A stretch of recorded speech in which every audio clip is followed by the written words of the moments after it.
पद्धति समझें, आप तरीके समझें। यदि आप आध्यात्मिक मार्ग पर चलना चाहते हैं तो उसका ठीक ठीक स्वरूप आपके लिए कौन सा, उसको समझ के उस पर चलना शुरू करें। और यदि आपको लगता है कि अभी मेरे लिए दुनिया कीमती है, अभी मेरे लिए धन यश कीर्ति, अभी मेरे लिए ये सब बहुत कीमती है, अभी आपके कुछ गोल्स आपको पूरे करने हैं, तो आप पूरा समय लें। हो सकता है पूरी जिंदगी खप जाए, खप आए, लेकिन फिर बाद में ये रोना ना रोए।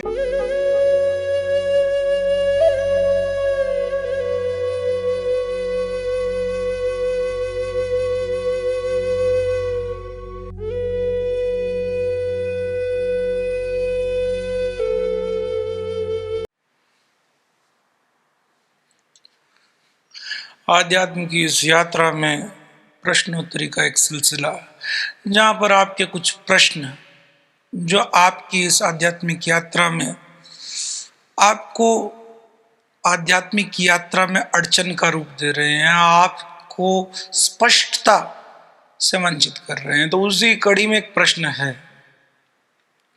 कि क्या मूलाधार चक्र के जागृत होने पर हम विरक्त हो जाते हैं, रोटी कपड़ा मकान आदि से छूट जाते हैं? कहीं ऐसा तो नहीं हमारी तरक्की रुक जाएगी? ये कट थ्रोट कंपटीशन, ये भागा दौड़ी की दुनिया, अगर हम इसमें पीछे रह गए तो क्या होगा हमारा? और फिर मूलाधार चक्र जागृत करने का क्या फायदा यदि हम बढ़िया से बढ़िया खा नहीं पाए, बढ़िया से बढ़िया जगह रह नहीं पाए, बढ़िया से बढ़िया कपड़े, बढ़िया से बढ़िया वाहनों में घूम नहीं पाए? इस प्रश्न को बहुत गौर से समझने की जरूरत है। और बहुत से मित्रों का यह प्रश्न है कंफ्यूज्ड स्टेट का। अव्वल तो यदि आपके मन में अभी इच्छाएं बाकी हैं तो आप उन इच्छाओं की पूर्ति में लगे हुए हैं। आपकी आध्यात्मिक यात्रा उस क्षण शुरू होगी जिस क्षण आपकी भागा दौड़ी में आपको अपने कर्मों की व्यर्थता दिखाई दे। आप भाग रहे हैं, लेकिन एक क्षण आए जहां आपको लगे हम कहां भाग रहे हैं, क्यों भाग रहे हैं। जब चीजें पुनरुक्त होनी दिखाई दे जाए, चीजें पुनरुक्त हो रही हैं, गौर से समझें। यहां बातें, यहां पर सब कुछ जैसे जीवन से जीवन पुनरुक्त हो रहा है।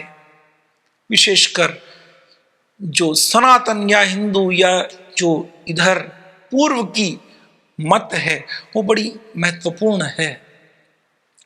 जो पाश्चात्य मत है या जो एडम वाला तरीका है सोचने का, वहां तो एक ही जीवन अंतिम जीवन है, उसमें बड़ी सी त्रुटियां, बड़ा सा गड़बड़ सिस्टम है वो। लेकिन यहां पर जो मत है उसमें बड़ी स्पष्टता है कि आपके जीवन दर जीवन का खेल तब तक नहीं थमेगा जब तक आप अनासक्त ना हो जाएं। और हम अगर गौर से देखें तो इस जीवन दर जीवन चलने की प्रक्रिया को हम प्रैक्टिकल रूप में भी देख सकते हैं। किसी के एक प्रकार के व्यवहार का कारण किसी दूसरे के बिल्कुल भिन्न प्रकार के व्यवहार एक ही घर में एक ही माँ बाप से जन्मने के बावजूद भी क्यों होता है? इस प्रकार के अनेक प्रश्न हैं जिससे हमें यह स्पष्ट होता है कि कुछ है जो संचित हम लेके आए अपने साथ। तो फिर हम गौर से देखेंगे तो यहां चीजों की पुनरुक्ति है, चीजें एक सर्कल में चल रही हैं। हमारी इच्छाएं जागना, उन इच्छाओं को पूरा करने के लिए भागना, उन इच्छाओं के पूरा होने के बाद फिर अंदर कुछ कमी का महसूस होना, फिर वही इच्छाओं का और विस्तार होना और विस्तृत रूप लेना, फिर दोबारा उन्हीं इच्छाओं के पीछे भागना, फिर उनकी पूर्ति के बाद में फिर अंदर से खोखलापन महसूस होना। और अगर वो इच्छाएं पूरी नहीं हुई तो फिर उस सर्कल में दोबारा कर्मों में लग जाना ताकि वो इच्छाएं पूरी हो। तो ये भाग दौड़ तो चल ही रही है। कुछ विरले वो जो कि अभाव में भी इस प्रभाव और इस पुनरुक्ति के पागलपन को देख लेते हैं, जैसे रामकृष्ण परमहंस, जैसे महर्षि रमन, जैसे लाओ त्सु, जैसे कबीर। ये निपट गरीब अवस्था में थे। इनके पास न तो प्रभाव था, इनके पास न तो यश कीर्ति या बहुत संसाधन थे, गरीब थे, अभावग्रस्त थे, लेकिन इनकी प्रज्ञा इतनी प्रगाढ़ थी कि उस अभावग्रस्त स्थिति में भी क्या एक समृद्ध व्यक्ति की स्थिति है उसको ये देख पाए। बहुत बहुत महीन बुद्धि चाहिए। ये कुछ ऐसा ही कहना है कि आपके पास एक छोटी सी साइकिल भी नहीं है और आपको ये महसूस आ जाए कि मर्सिडीज भी बेकार है, बड़ा मुश्किल लगेगा। जिसके पास 2 वक्त की रोटी नहीं है, उसको ये समझ में आ जाए कि 7 स्टार होटल का खाना भी बेकार है। जिसके पास 2 जोड़ी कपड़े नहीं है, उसको समझ में आ जाए मखमली कपड़े किसी काम के नहीं। तो ये एक प्रकार के हैं, ये विशिष्ट प्रकार के महीन से महीन प्रज्ञा वाले, कहा जा सकता है कि साधना की पराकाष्ठा लिए जीवन वाले कुछ विरले मुट्ठी भर होते हैं। लेकिन कुछ दूसरी अवस्था के लोग हैं जो बुद्ध स्वरूपा हैं, जो कृष्ण स्वरूपा हैं, जो महावीर स्वरूपा हैं। ये लोग समृद्ध थे, ये लोग राजा थे, ये लोग राजा के बच्चे थे। इनके घर न सिर्फ हर प्रकार की सहूलियत थी, समृद्धि थी, हर प्रकार का यश कीर्ति वैभव था, लेकिन इसके साथ साथ इनके पास वो सूझबूझ भी थी जहां पर इन्होंने उसकी व्यर्थता को भी देखा। इनके पास वो समृद्धि थी और उसकी कोई भी प्रभाव ना हो ऐसी अवस्था देखने की दृष्टि थी कि समृद्धि किसी काम की नहीं, इस प्रकार देखने की दृष्टि भी थी। तो ऐसे कुछ मुट्ठी भर हैं। तो ये 2 प्रकार के लोग हैं जो अधिकतर ध्यान की पराकाष्ठा पर पहुंचते हैं। लेकिन दिक्कत है वैसे ही जैसे कि मिडिल क्लास की होती है, मीडियोकर की होती है, जो ना तो समृद्ध है, ना प्रज्ञा समृद्ध है इतनी कि समृद्धि की का कोई अर्थ नहीं है, इतनी स्पष्टता आ जाए उसे बिना समृद्ध हुए। तो फिर ऐसे लोग बीच में अटके हुए वो हमेशा इस दौड़ में लगे रहते हैं कि नहीं, हमें तो दुनियावी चीज चाहिए, लेकिन हाँ आध्यात्म भी ठीक है, हमें दुनियावी चाहिए, आध्यात्म भी ठीक है, दुनियावी चाहिए, आध्यात्म भी ठीक है। इस रस्साकशी में लगे रहते हैं और उन्हीं के मन का ये प्रश्न है कहीं मूलाधार चक्र जागृत हुआ, कहीं हम आध्यात्मिक हुए, कहीं हम ध्यान में उतरे, तो कहीं ऐसा तो नहीं कि हम इस भागदौड़ की जिंदगी में पीछे ना रह जाएं। अगर तुम्हें पीछे रहने की चिंता है तो फिर आध्यात्म की तरफ कदम क्यों रखते हो? अभी दुनिया की भागदौड़ ही कर लो। जब दुनिया की भागदौड़ में वो पुनरुक्त अवस्था, वो पागलपन स्पष्ट दिखाई दे, तब ही आध्यात्मिक यात्रा शुरू करो। इसीलिए अधिकतर ऋषियों ध्यानियों ने बहुत बहुत समय तक अपने पास जो साधकों को रखा, एक ही बात की तैयारी के लिए कि क्या तुम अभी तैयार हो? वो भय कि मानो मुझसे कुछ छूट तो नहीं जाएगा अगर मैं आध्यात्मिक हो गया, कहीं मेरी बुद्धि की तीव्रता तो नहीं छूट जाएगी, कहीं मैं जो कमा रहा हूं वो तो मुझसे नहीं छूट जाएगा, कहीं मेरा परिवार तो नहीं छूट जाएगा मुझसे। इस प्रकार के भय से ग्रसित व्यक्ति आध्यात्मिक छलांग लगा नहीं पाता। तो जो जागे पुरुष हैं वो अधिक समय तक उन लोगों को ऐसे माहौल में रख के सिर्फ ये परखते हैं कि कब वो साधु पका, कब वो वृक्ष पर मौजूद फल पका, पकते ही नीचे गिरा। कच्चा फल नहीं तोड़ते, ऋषि समय देता है कच्चे फल को तोड़ने की जल्दबाजी नहीं करता। नहीं नहीं तू ध्यानी बन जा, नहीं नहीं तू योगी बन जा, नहीं नहीं तू ऋषि तत्व युक्त हो जा। कृष्ण ने एक सूत्र में बड़ा मीठा कहा,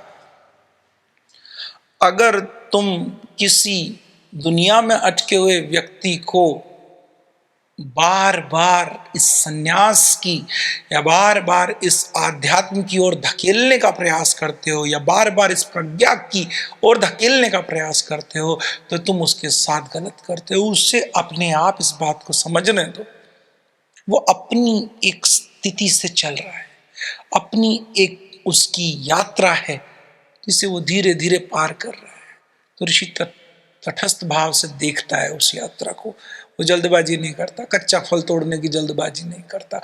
तो जिनका ये प्रश्न कि हाय कहीं मुझसे ये ना छूट जाए, हाय कहीं मुझसे वो ना छूट जाए, वो गौर से देखें क्या है तुम्हारे पास जो तुमसे कोई छीन ले या तुमसे छूट जाए। निपट मूर्ता और नासमझी के पिटारे बने घूम रहे हो पुनरुक्ति में ही। गौर से बस देखो, बस एक बार अपनी नासमझी समझ में आए तभी आपके मूलाधार चक्र में वो प्राण स्पंदन होंगे जो आप मूलाधार चक्र की जागृत अवस्था आके उससे मुक्त होंगे। इस भय की वजह से आप मूलाधार पे स्वतः अटके रहेंगे। आप छोड़े इस बात की चिंता कि हाय कहीं मूलाधार जागृत होके या कहीं हम आध्यात्मिक हो जाएं तो ये ना हो जाए। नहीं, जब तक आपकी मनोस्थिति ऐसी है ऐसा कुछ होने वाला है ही नहीं। लेकिन ये स्पष्टता होनी बड़ी जरूरी है कि क्यों हमारे जीवन में साल दर साल बीतते चले जाते हैं, जन्म दर जन्म बीतते चले जाते हैं। हम कहाँ चूक कर रहे हैं? हम चूक ये करते हैं कि हम आध्यात्मिक होने का पाखंड लिए घूमते हैं, एक चोला ओढ़ लेते हैं आध्यात्मिकता का, और अंदर वही गृहस्थ और वही दुनिया की चाह रखने वाला मौजूद बैठा है। उसको कोई छेड़ ना पाए इसीलिए बाहर एक चोला ओढ़ लिया आध्यात्मिकता का। मैं ऐसे निपट पाखंडी तथाकथित बाबाओं को भी देखता जो यूं तो सिले हुए कपड़े पहनने से दुनिया को कहते हमें तो नहीं पहनने, हम नहीं पहनना चाहते सिले हुए कपड़े, नहीं नहीं नहीं नहीं इससे हमारी आसक्ति आए, लेकिन वे अपनी धोती और जो बिना सिली धोती में बड़ा रस रखते हैं, बड़े आसक्त हैं, उनका बड़ा रस है उसमें।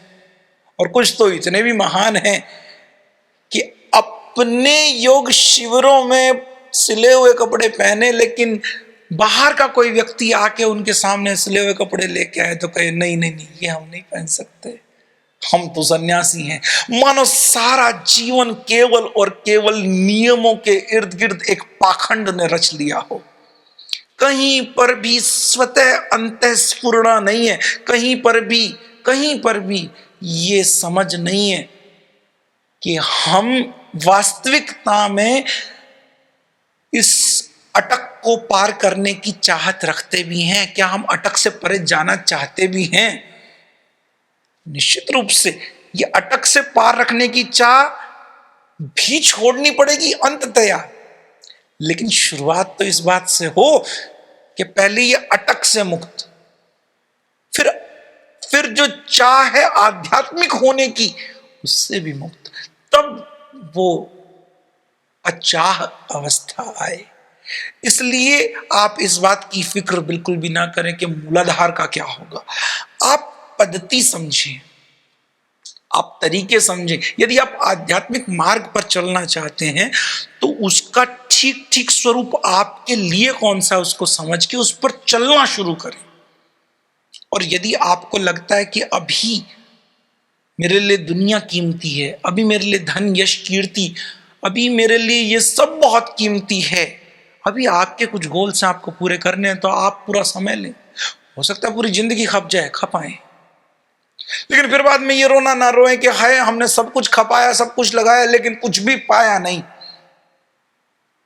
और जिस वक्त ये नासमझी दिखाई जिस क्षण दे जाए, यदि अभी इस क्षण दे जाए ये नासमझी दिखाई, तो इसी क्षण आध्यात्मिकता की तरफ कदम बढ़ा दें बिना संदेह के। निसंदेह बिना भय के कदम आध्यात्मिकता की प्री रिक्विजिट है, पहली शर्त है। और अगर बहुत गौर से देखें तो पहली और अंतिम शर्त है, बिना किसी भय के कदम बढ़ाना, त्वरित कदम बढ़ाना। पोस्टपोन करने वाला कभी आध्यात्मिक नहीं हो सकता, कभी भययुक्त आध्यात्मिक नहीं हो सकता। सारी तैयारी इस भय से मुक्ति की है, सारी तैयारी इसी क्षण की है।